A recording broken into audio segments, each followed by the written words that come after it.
Welcome to Injili Media. क्या मसीह ने जंग करने की इजाजत दी?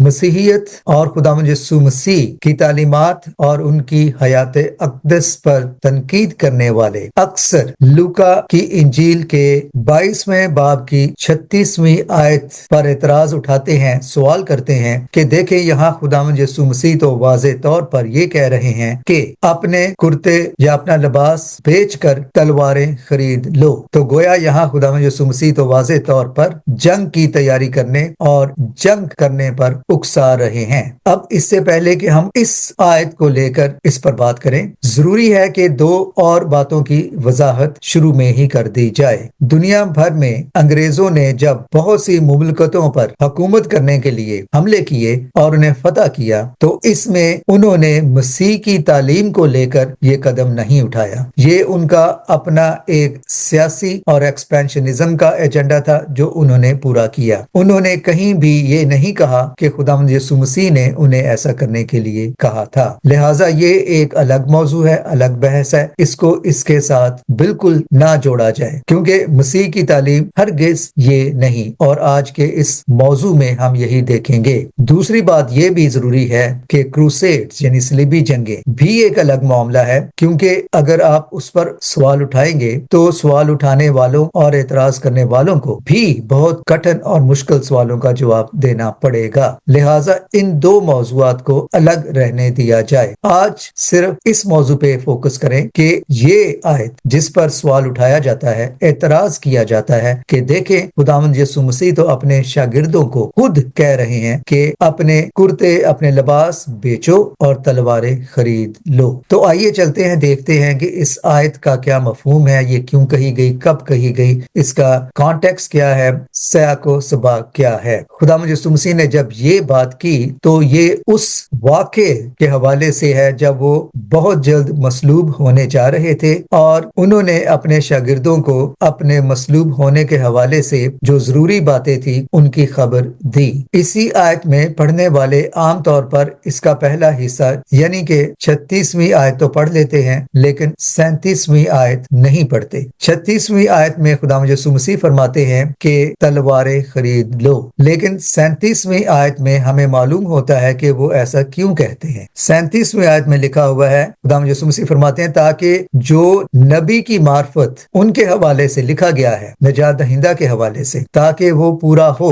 और वो क्या है? वो हमें यूसाया नबी के सहीफे के 53 बाब 53 चैप्टर की 12वीं आयत में मिलता है, जिसका इशारा खुदावंद यीशु मसीह दे रहे हैं। और वहां ये लिखा हुआ है, और वो खताकारों के साथ शुमार किया गया। अब खुदावंद यीशु मसीह अपने शागिर्दों को ये इसलिए कह रहे हैं ताकि जब रूमी सिपाही उन्हें गिरफ्तार करें तो उन्हें इस जुर्म में गिरफ्तार करें, इस खता में, कि वो गोया रूमी हुकूमत के खिलाफ बगावत कर रहे हैं। उसके लिए जरूरी था कि कोई सिंबॉलिक सिग्निफिकेंस जाहिर करे कि हाँ वो ऐसा कर रहे थे। अगर उनके पास एक भी तलवार ना होती, यानी उनके शागिर्दों के पास, तो रूमी उन पे हाथ ना डालते। लेकिन चूंकि यहूदियों ने रूमियों को ये कहकर कन्विंस करने की कोशिश की थी कि खुदावंद यीशु मसीह गोया लोगों को रूमी हुकूमत के खिलाफ बगावत पर उकसा रहे हैं, बगावत पर उकसाने के लिए जरूरी था कि उनके पास कोई हथियार होता, ताकि रूमियों के पास ये सबूत होता कि हाँ हमने इनके साथियों को इन हथियारों के साथ पाया है। इसीलिए शागिर्दों ने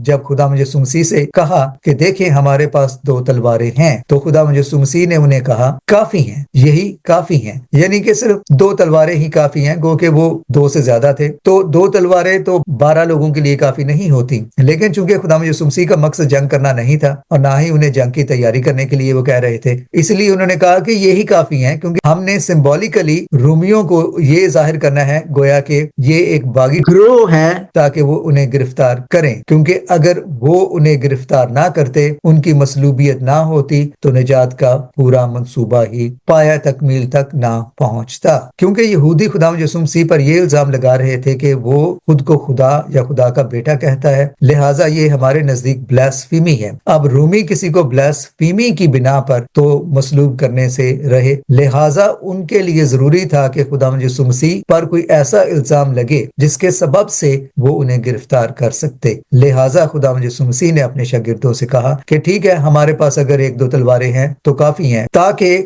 جو یوسیہ نبی کی معرفت آنے والے نجات دہندہ مسیح کے بارے لکھا گیا تھا کہ وہ خطا کاروں کے ساتھ شمار کیا گیا، یوسیہ 53 باب کی 12 آیت، وہ پورا ہو تاکہ اس کے پورا ہونے سے ہی نجات کے کل منصوبے کی تکمیل ہو، یعنی خداوند یسوع مسیح کی مصلوبیت ممکن ہو سکے۔ اب اس بات کو تھوڑا اگر ہم آگے لے کر چلیں تو کیا خداوند یسوع مسیح نے حقیقت میں کوئی جنگ کی؟